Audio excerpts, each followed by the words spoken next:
telah disebutkan bagaimana peran daripada satuan pendidikan itu di dalam penyelenggaraan pendidikan. Nah, inilah barangkali ada tanggapan-tanggapan, pendapat-pendapat dari Bapak Ibu yang tujuan kita adalah bagaimana penyelenggaraan pendidikan ini berjalan secara maksimal atau optimal paling kurang untuk mencapai tujuan yang kita harapkan, yang telah diharapkan, ya, bukan kita harapkan, semua harapkan. Ada Bapak Ibu silakan memberikan pendapat bagaimana. Yang penting pada hari ini dipertemukan bermacam stakeholdernya pendidikan.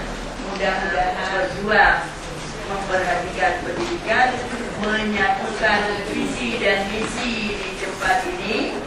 Mudah-mudahan ke depan pendidikan kita di Aceh Barat, kalau sebagaimana yang dikatakan oleh Pak Rusdiar tadi, kita bangga walaupun anjlok pendidikan tetapi murni, tetapi ke depan walaupun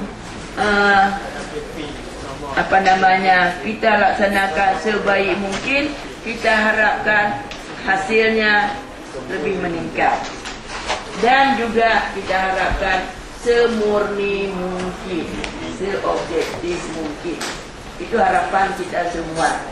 Tidak perlu kita bangga dengan hasil yang subjektif. Tidak perlu kita berbangga dengan hasil yang direkam, kemudian output yang sempurna atau yang berkualitas.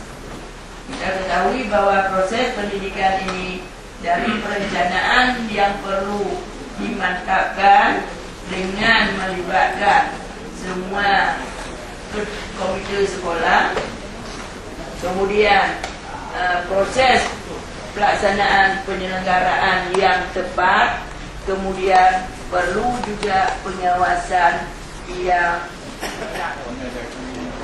Assalamualaikum warahmatullahi wabarakatuh.